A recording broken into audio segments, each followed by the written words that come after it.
আমরা যখন আমাদের নির্বাচনী কার্যক্রম পরিচালনা করেছিলাম, মানুষ অনেকেই আমাদেরকে টিটকারে মেলে বলেছিল একটা মেম্বার নির্বাচনও আমরা পাশ করব না, আমরা হয়তো 500 ভোট পাবো, 200 ভোট পাবো। ইনশাল্লাহ 1,68,000 ভোট পেয়ে সেখানে পাশ করেছিলাম। একটা পয়সাও খরচ করতে হয় নাই। জনগণ রাস্তায় এসে আমাদের জন্য পয়সা খরচ করেছে। জনগণ আমাদেরকে প্রতিনিধি নির্বাচিত করেছে। আগামী 5 বছর জনগণের সেবা দিয়ে যাব।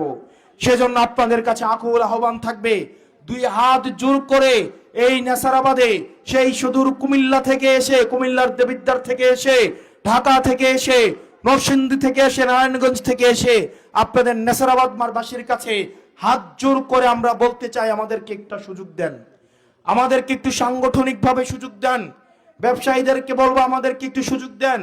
কৃষক, শ্রমিক, রিক্সাজীবী, রিক্সাওয়ালা ভাই এবং যেই শিক্ষার্থীরা রয়েছেন, চাকরিজীবীরা রয়েছেন, অনেককেই সুযোগ দিয়েছেন।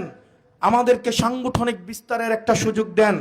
ইনশাল্লাহ আমরা নাই থেকে এসেছি, শূন্য থেকে শুরু করেছি। আমরা আপনাদের সম্পদ লুণ্ঠন করে বিদেশে বেগম পাড়া তৈরি করার জন্য আসি নাই। আমরা এস আলমের মতো, বসুন্ধরার মতো বাংলাদেশের টাকা বিদেশে পাচার করার জন্য আসি নাই। আমরা শূন্য থেকে জনগণের অধিকার রক্ষার জন্য এসেছি। আমাদেরকে আগামী বছরে আমাদেরকে সাংগঠনিক বিস্তারের জন্য আপনারা সুযোগ দিন। এনসিপিতে জলে জলে যোগদান করেন, ছাত্র শক্তিতে জলে জলে যোগদান করেন, নারী শক্তিতে জলে জলে যোগদান করেন। ইনশাল্লাহ আমাদের প্রতিজ্ঞার এবং প্রতিশ্রুতির বাংলাদেশ আমরা বিনির্মাণ করব ইনশাল্লাহ।